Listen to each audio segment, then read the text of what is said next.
Thomas, thank you so much for joining us here at Super Investor. Thank you. EQT is a world-leading firm now, and one of the key points of its success really is that it's diversified so well. So how has it managed to do that? We started already some 10 years ago, where we had the vision that what we did in buyouts, we can also do in other business areas such as infrastructure, venture, and so that's where we started to actually attract great people.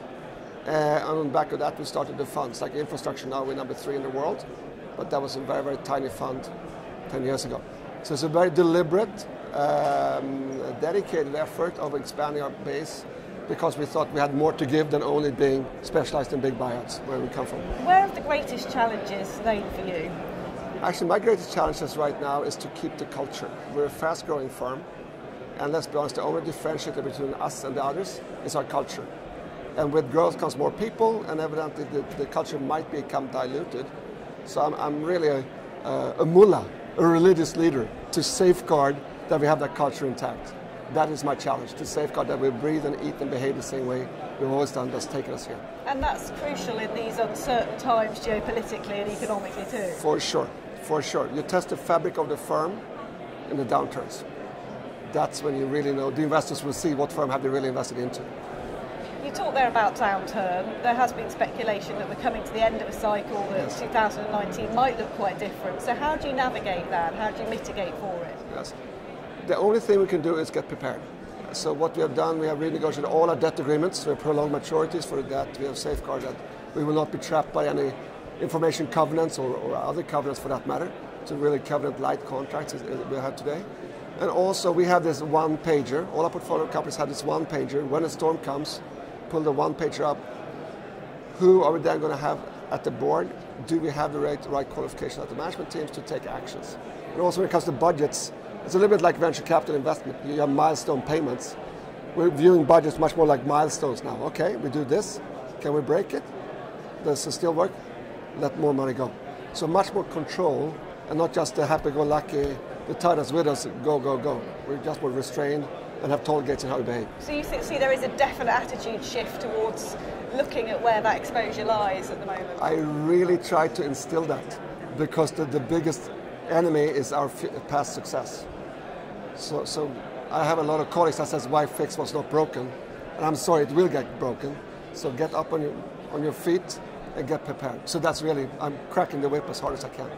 And also, I suppose, in the same terms, you've got to be very conscious of reputation in this industry. Private equity has evolved so much, but it doesn't take a lot for that to change. No, that's right. It has taken us 25 years to build our brand. It will take us a week to ruin it. But unfortunately, we're all tied together by the hip with all the other players in the industry. And you have some great competitors, and you have some competitors that have a different agenda or maybe different ethics, but we all want to take the same blame. I really see that as a risk. Because when the downturn comes, it's going to be nasty, and some of our peers in the industry will not behave as we wish, and we will all take the blame for it.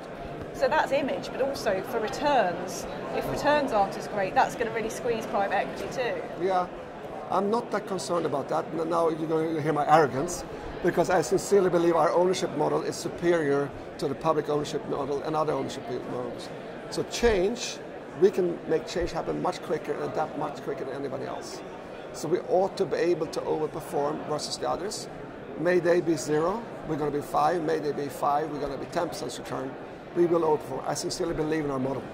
Because it's more nimble. It's more nimble, it's quicker to action, it's less politics. You know, we're more aligned with the management teams and the boards and everybody.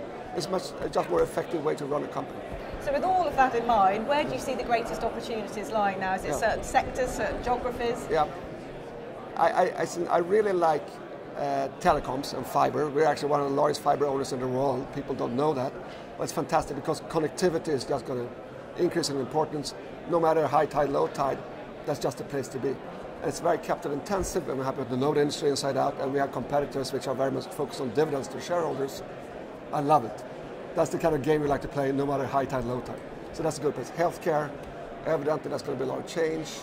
And I believe also, because I'm recruiting a lot of digital folks now, mathematicians and other people, not the normal ex-investment bankers and consultants. Now we got the Googlers and the Spotifyers and lookalikes into EQT to deploy their knowledge in a changing environment, which is just going to increase its pace in change when it goes down. It's going to create tons of wealth and prosperity for the companies we own. So it sounds to me like, in conclusion, your attitude at the moment is one of cautious care, but also optimism, if you like. Yes. But still on our toes. We're like the ballerinas. We're on our toes. And I expect everybody to be. And the ones that don't, they're going to get a little crack by the whip. With the image of you as a ballerina in my head, I'd like to say thank you very much, Thomas. Thank you for joining us. Thank you. Great to talk to Thank you.